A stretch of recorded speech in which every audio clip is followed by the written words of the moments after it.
Hello dear students, welcome back to my channel physics SPC. Thermal property of matter का एक question.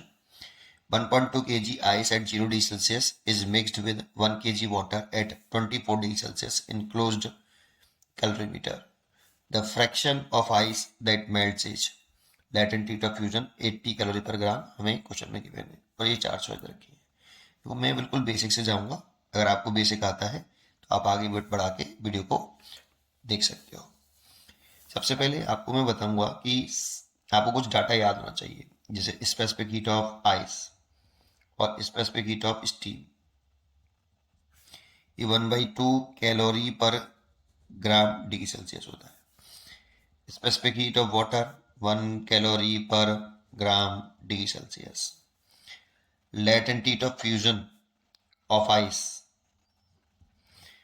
या water, ये जो होता है ये 1/2 सॉरी 80 कैलोरी पर ग्राम। ये क्वेश्चन में गिवन भी है वहां पर। Latent heat of vaporisation 540 water का कैलोरी पर ग्राम। ये डाटा हमें लर्न होना चाहिए, ये कभी क्वेश्चन में गिवन नहीं होता है, किसी क्वेश्चन में गिवन भी होता है। ठीक है।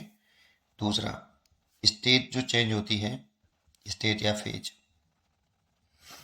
जो चेंज होता है वो किसी भी टेम्परेचर पर नहीं होता, केवल या तो मेल्टिंग पॉइंट पर चेंज होता है या बॉइलिंग पॉइंट पर। स्टेट जो चेंज होती है वो मेल्टिंग पॉइंट पर और बॉइलिंग पॉइंट पर, दैट मीन्स कांस्टेंट टेम्परेचर पर होती है।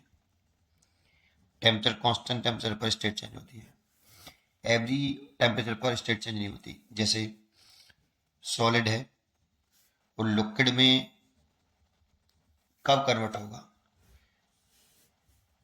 मेल्टिंग पॉइंट पर, दैट मीन्स मेल्टिंग पॉइंट।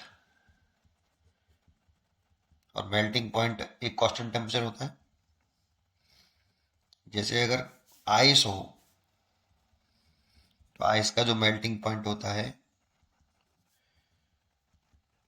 वो कांस्टेंट टेम्परेचर होता है 0 डिग्री सेल्सियस। तो सॉलिड लिक्विड में 0 डिग्री सेल्सियस में बदलेगा अगर आइस हो तो। अलग अलग मेटल के लिए मेल्टिंग पॉइंट अलग अलग होता है। तो आइस के लिए 0 डिग्री सेल्सियस होता है। जब सॉलिड लिक्विड में कन्वर्ट होगा ना, तो सॉलिड हीट एनर्जी एब्जॉर्ब करेगा, लेगा। सॉलिड को हीट एनर्जी चाहिए होगी कितनी? m into latent heat of fusion. ऐसे ही लिक्विड जब सॉलिड में कन्वर्ट होगा तो ये भी कांस्टेंट प्रोसेस होता है, freezing point. Freezing point, water का जो फ्रीजिंग पॉइंट होता है, फ्रीजिंग पॉइंट, ये 0 डिग्री सेल्सियस ही होता है। आइस का भी ये होता है 0 डिग्री सेल्सियस। ये भी कांस्टेंट टेम्परेचर पर होता है। लिक्विड जब सॉलिड में कन्वर्ट कर रहा होगा तो वो हीट एनर्जी रिलीज करेगा बेटा। लिक्विड ही जब लिक्विड हीट एनर्जी सॉलिड में कन्वर्ट होगा तो लिक्विड हीट एनर्जी को रिलीज करेगा कितनी? m into latent heat of fusion. ठीक है।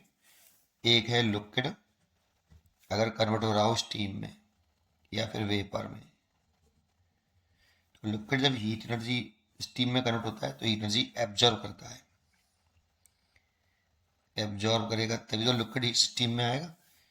मास into latent heat of vaporisation, ये भी लेकिन बॉइलिंग पॉइंट पर होता है बेटा ये प्रोसेस, बॉइलिंग पॉइंट। और इन केस ऑफ वाटर, जो बॉइलिंग पॉइंट जो होता है, बॉइलिंग पॉइंट ये 100 डिग्री सेल्सियस होता है। तो ये प्रोसेस केवल 100 डिग्री सेल्सियस पर होती है, लिक्विड से स्टीम बदलने की और स्टीम से लिक्विड में बदलने की। ये प्रोसेस भी बॉइलिंग पॉइंट पर ही होती है। क्यों? रिलीज करेगा बस m into latent heat of vaporisation. केवल टेम्परेचर में चेंज आ रहा हो, टेम्परेचर में चेंज ओनली, स्टेट चेंज नहीं हो रही हो, तो Q बराबर एम एस डेल्टा टी लगाते हैं। पहले इतनी जानकारी आपको होनी चाहिए। चलिए आइए अपने क्वेश्चन पर आते हैं। कह रहे हैं 1.2 kg आइस, तो लिख लीजिए 1.2 kg ice eight 0 degree Celsius mixed with 1 kg water at 24 degree Celsius. ये एक सिस्टम बन गया बेटा, इसको एक सिस्टम मानिए। इसमें एक अजम्पशन होता है कि ये जो पूरा सिस्टम है ना, ये सराउंडिंग से, दैट मीन्स बाहर से कोई हीट एनर्जी ना एब्जॉर्व करेगा ना रिलीज करेगा। मतलब बाहर से सिस्टम सराउंडिंग से कोई एनर्जी ना लेगा ना देगा, मेन पॉइंट। दूसरा, बट सिस्टम अपने ही अंदर ये दोनों एक दूसरे को हीट एनर्जी का रीडिस्ट्रीब्यूशन कर सकते हैं। ये अगर हीट एनर्जी एब्जॉर्व कर रहा है तो ये हीट एनर्जी जो रिलीज कर रहा होगा उसको ही एब्जॉर्व कर सकता है, लेकिन बाहर से नहीं लेगा बेटा। केवल अंदर ही अंदर दोनों एक दूसरे को हीट एनर्जी का रीडिस्ट्रीब्यूशन कर सकते हैं। ठीक है, तो इसमें पॉइंट क्या होता है कि जो स्टेट है ना, जैसे आइस है और वाटर है, इन दोनों की स्टेट सेम करनी होती है। ये स्टेट आइस है, ये वाटर, दोनों की स्टेट सेम करो और टेम्परेचर भी कॉमन करो। टेम्परेचर को कॉमन करना होता है। देखो, मैं इस आइस को वाटर में कन्वर्ट कर लेता हूँ स्टेट सेम करने के लिए। तो आइस वाटर में कन्वर्ट होती है, मतलब सॉलिड लिक्विड में कन्वर्ट हो रहा है, वो मेल्टिंग पॉइंट पर ही होती है आइस के लिए, जो कि 0 डिग्री सेल्सियस होता है। और यहाँ पे 0 डिग्री सेल्सियस ही है आइस का, तो सीधा कन्वर्ट हो जाएगा, स्टेट चेंज हो जाएगी direct. 1.2 kg water at 0 degree Celsius, state change हो सकती है इस टेम्परेचर पर। ठीक है, तो क्या लिखते हैं, Q बराबर mass into latent heat of fusion.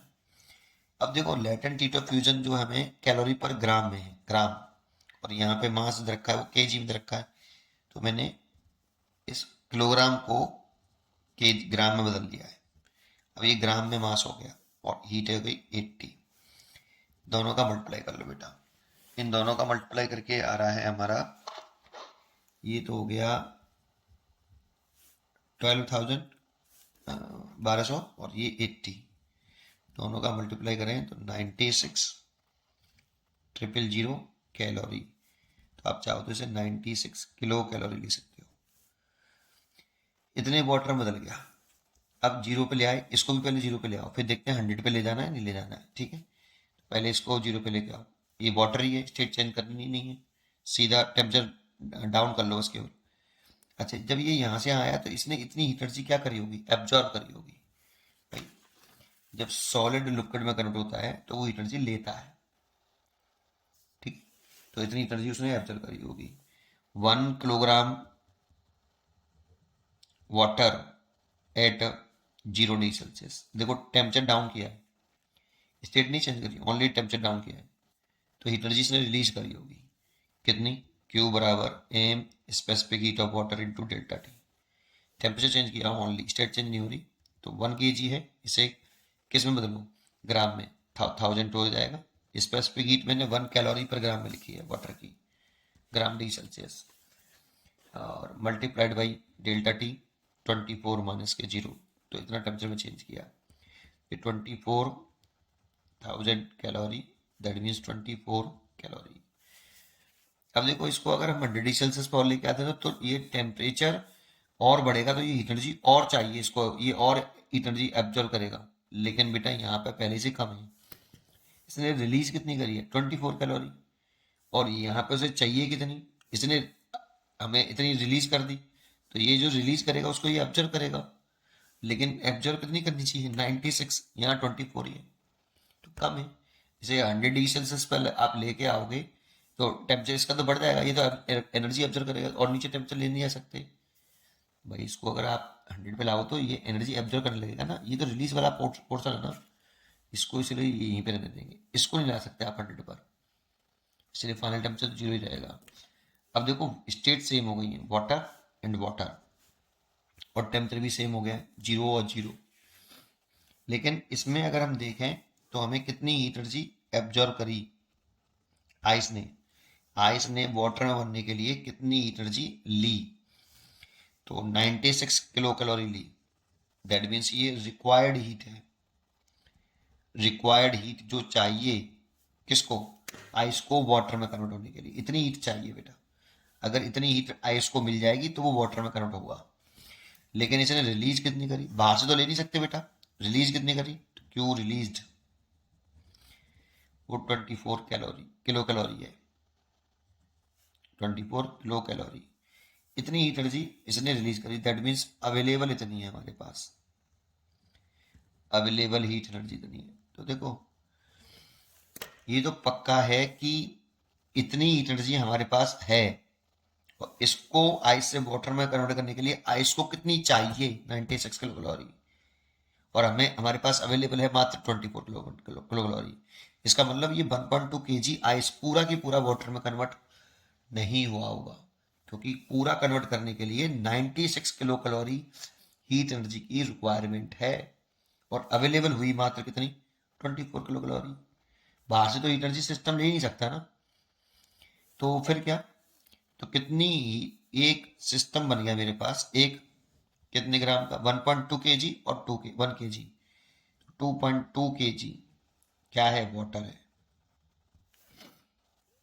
कितने पर, 0 डिग्री सेल्सियस पर, 2.2 kg वाटर है, 1.2 kg और 1 kg, 2 kg और वाटर एट 0 डिग्री सेल्सियस। लेकिन ये होने के लिए इतनी हीट एनर्जी हम पर कम पड़ रही है, अवेलेबल नहीं है इतनी हीट एनर्जी। कितनी, 96 माइनस के 24, दैट मीन्स 72 आएगी ये शायद, हाँ 72 किलो कैलोरी हीट। इतनी हीट एनर्जी और चाहिए थी ऐसा होने के लिए, लेकिन ऐसा नहीं हुआ, मतलब कम पड़ रही है ना हमारी अवेलेबल हीट। इसका मतलब ये पूरा की पूरा आइस वाटर में तो कन्वर्ट नहीं हुआ होगा। वाटर में कन्वर्ट करने के लिए चाहिए थी 96 किलो कैलोरी, और अवेलेबल है हमारे पास 24 किलो कैलोरी ओनली। तो ये कुछ पार्ट इसमें आइस होगा और कुछ पार्ट वाटर होगा, ठीक है। इसका मतलब पूरी की पूरी आइस वाटर में मेल्ट नहीं हुई होगी, ठीक है, नहीं पूरी नहीं हुई होगी। तो फिर कितनी आइस होगी बेटा इसमें, तो इतनी हीट एनर्जी से कितनी आइस जम जाएगी वो देखते हैं। मास into latent heat of fusion, तो हीट एनर्जी कितनी है, 72 किलो कैलोरी, इसे कैलोरी में चेंज कर लें तो 1000, कितना मास बनाएगा ये देखते हैं, कितना जम जाएगा दोबारा से, 80। तो कितना, m से 0 कैंसिल कर दें, 8 से काट लेंगे इसे, तो m is equal to 72,000 divide by 8, 8 से कट गया 9, 900। ये देखो मैंने ये ग्राम में चेंज कर लिया था, किलो कैलोरी कैलोरी में चेंज कर लिया था, और ये ग्राम में था, कैलोरी पर ग्राम, तो ये ग्राम में आएगा। इतना ग्राम जो है आइस होगी इसमें, 2.2 kg में से 900 ग्राम आइस होगी, है ना। और डेट मीन्स 900 ग्राम मतलब 0.9 kg आइस होगी, और 2.2 में से जो बाकी का होगा वो वाटर होगा।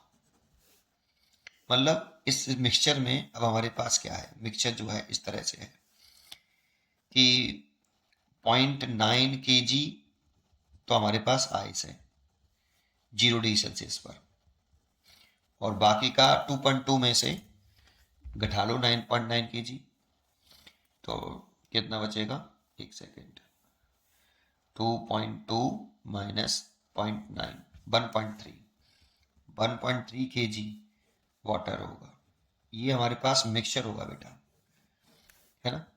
अब जो मिक्सचर है, जैसे इनिशियली मिक्सचर जो था वो मिलाने से पहले 1.2 kg आइस थी और 1 किलोग्राम वाटर वाटर था, और ये टेम्परेचर था। अब इतनी आइस है और इतनी वाटर है, तो ये था टोटल आइस कितनी थी पहले, तो टोटल आइस थी 1.2 kg। अब कितनी आइस रह गई है, तो 0.9 kg, तो कितना आइस मेल्ट हो गया वो निकालना चाहें, है ना। तो क्या लिखें, ये मास ऑफ आइस, ये तो मास ऑफ आइस प्रेजेंट में है इस मिक्सचर में, इतना आइस है हमारे पास, तो मास ऑफ आइस मेल्ट्स, कितनी आइस मेल्ट हुई, तो 1.2 kg आइस थी मिक्स करने से पहले। मिक्स करने के बाद इतनी आइस हमारे पास सब प्रेजेंट है, अवेलेबल है, तो कितनी आइस मेल्ट हुई होगी, 0.9 घटा लेते हैं, तो ये हो गई 0.3 kg आइस। इतनी आइस मेल्ट हो गई होगी बेटा, इतनी आइस मेल्ट हुई होगी, ये मेल्टेड आइस आ गई, है ना। अच्छा, अब हमसे पूछा क्या है, the fraction of ice that melts, तो फ्रैक्शन ऑफ आइस पूछ रहा है हमसे, इसीलिए fraction of ice that melts. अब फ्रैक्शन का मतलब होता है रेशियो से कि टोटल आइस में से कितना आइस मेल्ट हो गया है वो निकालना होता है। तो ये फ्रैक्शन हमेशा क्या कैसे निकालते हैं, जो आइस मेल्ट हुआ है वो लिखो और उसमें टोटल का मास टोटल आइस का डिवाइड कर दो। तो टोटल आइस कितनी है 1.2, 1.2 का डिवाइड कर दो। ये फ्रैक्शन होता है। Fraction of ice that melts, total ice का कितना पार्ट मेल्ट हो गया है, टोटल आइस का कितना मास मेल्ट हो गया है, तो उसका पार्ट निकालना है, फ्रैक्शन निकालना है। तो ऐसे निकालते हैं, रेशियो होता है एक तरह से, है ना, डिवाइड किया गया ये। तो 0.3 डिवाइड केजी से केजी कट गया, 0.3 से 0.3 कट गया, 5 से पॉइंट कट गया, तो 1/4। इसलिए इसका जो आंसर होना चाहिए 1/4। सी इज करेक्ट चॉइस। उम्मीद करता हूं कि आपको ये क्वेश्चन जरूर समझ में आया होगा। पढ़ते रहिए और खुश रहिए। Thank you.